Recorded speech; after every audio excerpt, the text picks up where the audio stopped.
Good morning. My name is Chris Phipps. I'm the Director of Public Works for Anne Arundel County, and welcome to Cox Creek, our water reclamation facility. And we're here this morning to commission the new membrane bioreactor facility. It's a new treatment process that we've installed at this plant, being the single largest capital project, believe it or not, in Anne Arundel County history.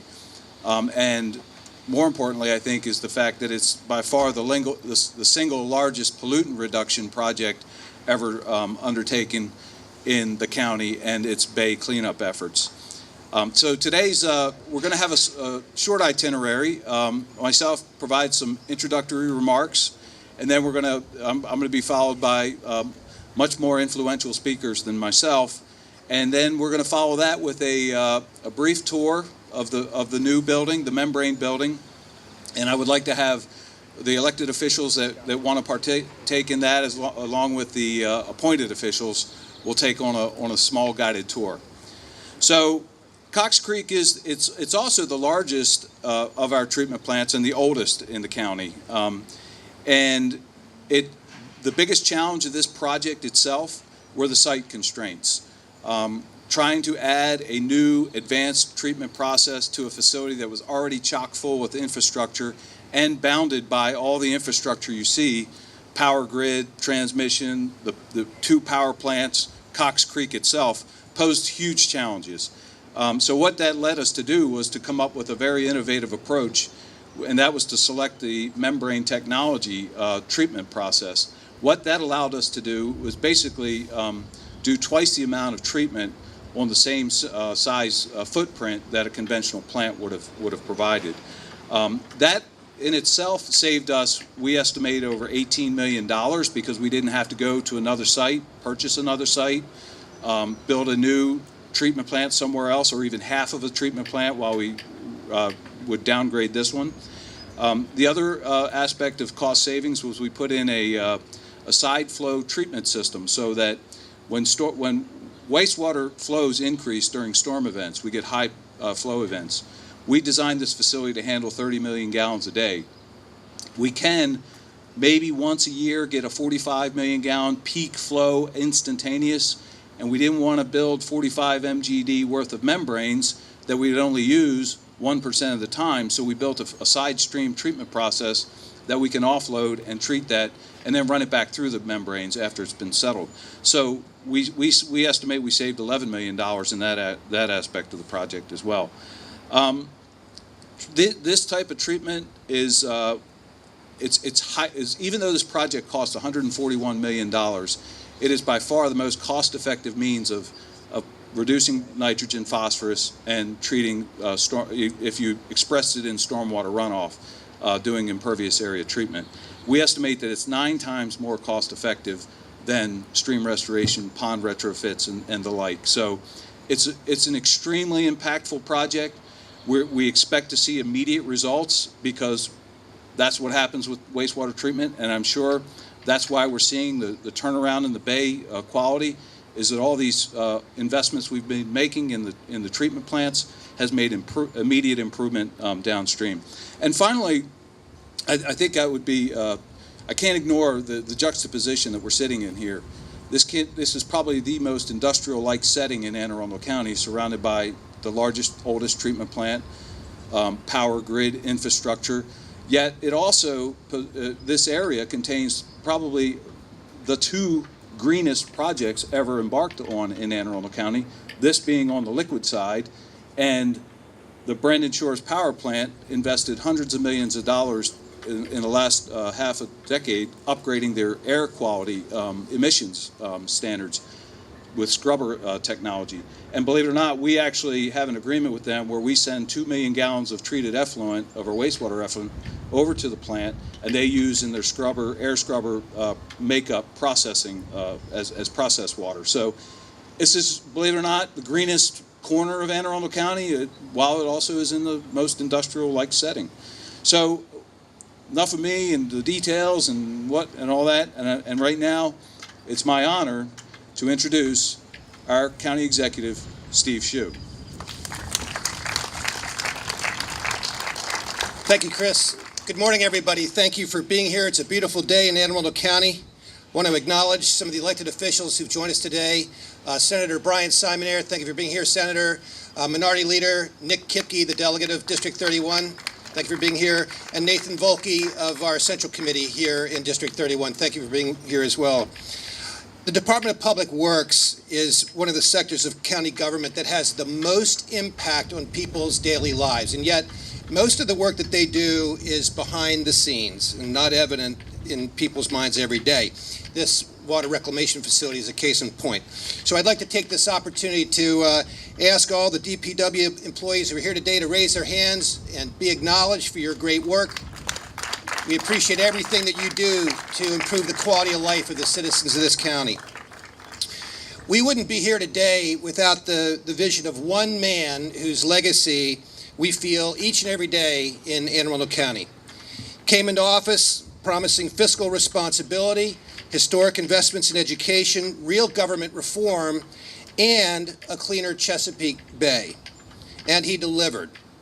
Turned a $4 billion deficit into a $2 billion surplus, created 100,000 new private sector jobs, increased investment in education by $1 billion, and authored the state's charter school law. His record on pardons and commutations has received national attention, and he proposed and passed the Chesapeake Bay Restoration Act, which was the most significant piece of environmental legislation in decades, and is the reason why we stand here today. I am, of course, talking about Governor Robert L. Ehrlich, Jr. Thank you, Governor, for being here. Over the past few years, study after study has demonstrated that the health of the Bay is improving.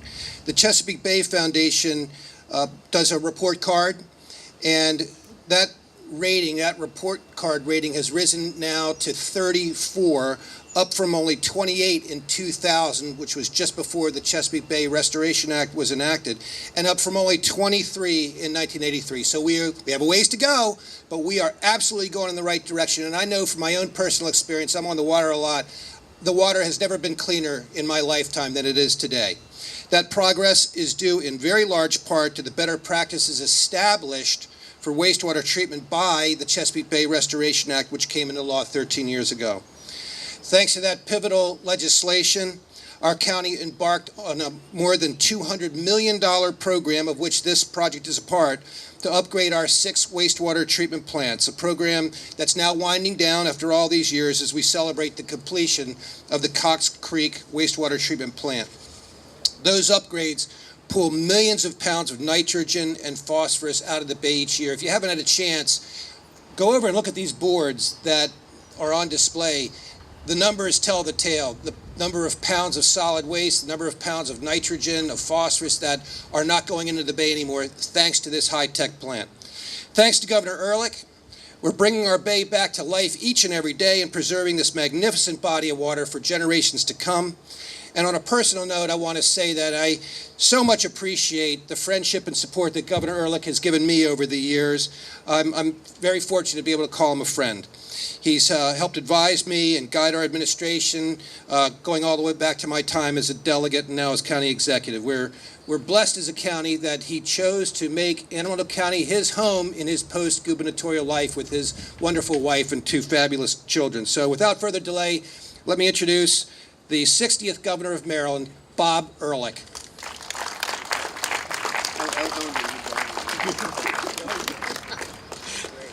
Thanks. I'll be brief. I really appreciate the county executive responding to my daily list of demands we send over too. That's great.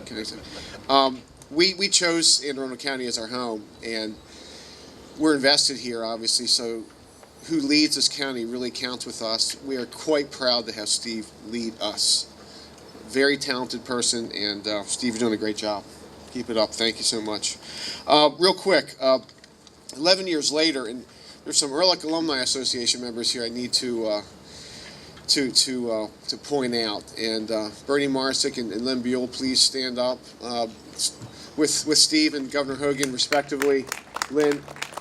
And then there was a guy, every staff, I know you have one, you have your sort of pain in the butt guy in staff meetings. You don't need to. Is he here today? Good, Steve.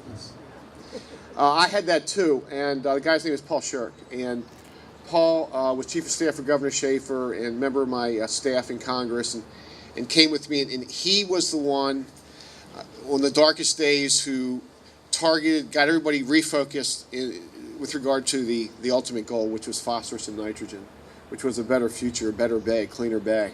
Paul, thanks for everything.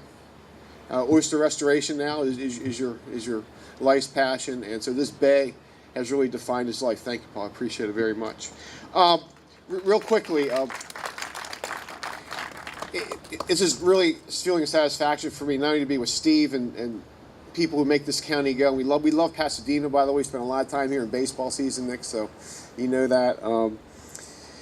But just going back to what was a very controversial bill at the time, needed a lot of work, some Republican opposition, some Democrat opposition, but being able to get people together, negotiate, compromise, lobby, get this bill done ultimately was a hard thing, but we knew in the end that despite some of the naysayers, it would make for a better Maryland in the future. And you look at the pound, you look at the nitrogen and phosphorus. Mr. Secretary, I know you're very happy about this, but the bottom line is our children are here too. My kids go to school here.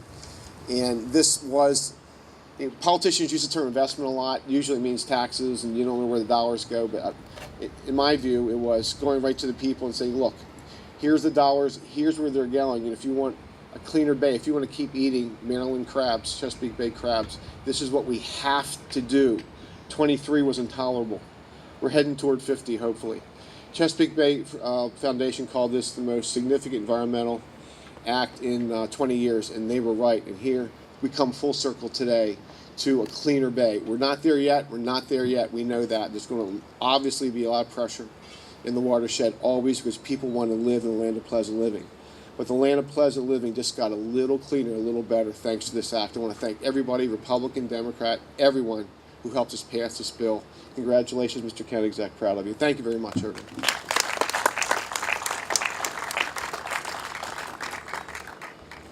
Now I'd like to take the opportunity to introduce our Secretary of the Environment, Ben Grumbles. And without Maryland Department of Environment's help in this project, we'd never be sitting here today. The MDE grant funding supported 75% of the construction of this project. So with no further ado, Secretary Grumbles. Thank you. Thanks, Chris.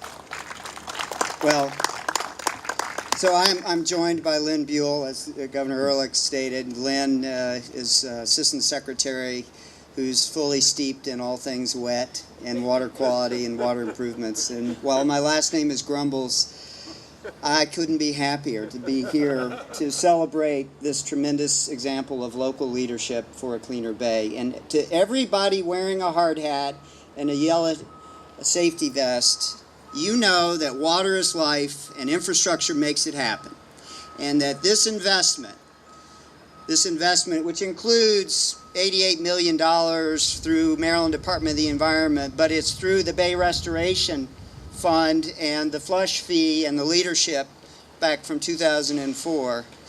This is why Governor Hogan is so optimistic and so hopeful, and his approach as the new chair of the Executive Council of the 7-state, 7-jurisdiction Chesapeake Bay Executive Council is to fight the cuts in Congress, to continue to show steady leadership at the local and state level. Over $3 billion invested during the Hogan administration in restoring and protecting the Chesapeake Bay, and also to broaden the partnerships. And so when I see Chesapeake Bay Foundation here and others, local leaders, and a very environmentally progressive county executive and his Department of Public Works here, it gives us hope that we're going to continue to make real progress on the Bay. And just Governor Ehrlich, the leadership that was shown back in 2004, what that has resulted in with the flush fee is $1.2 billion that would not have been available, that is invested in making sure Maryland leads in the race to clean up and protect the Chesapeake Bay. I think that deserves a round of applause. Just the dedicated funding and steady investments. And the last thing I just want to say is when Chris was mentioning how we're here in this very special place where there's green leadership on the water side and on the energy side, one of my favorite sayings is, there is no wastewater, just wasted water.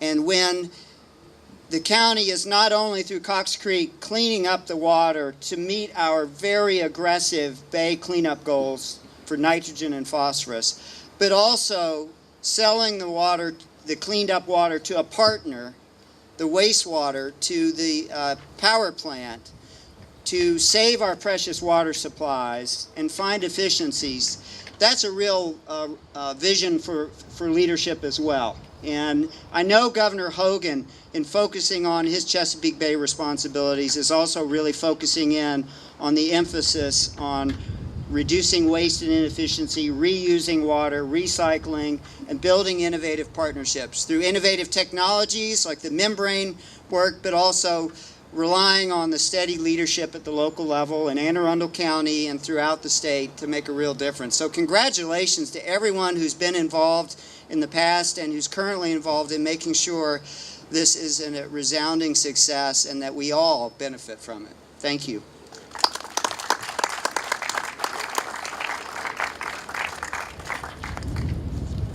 So I was provide the opportunity for anyone else to speak, any of the elected officials, but I think with the heat, I guess we're going to give it a rest. So now, so we're going to break up. What I'd like to do is get the elected officials around and Secretary Grumbles around the ribbon, and we're going to cut that. So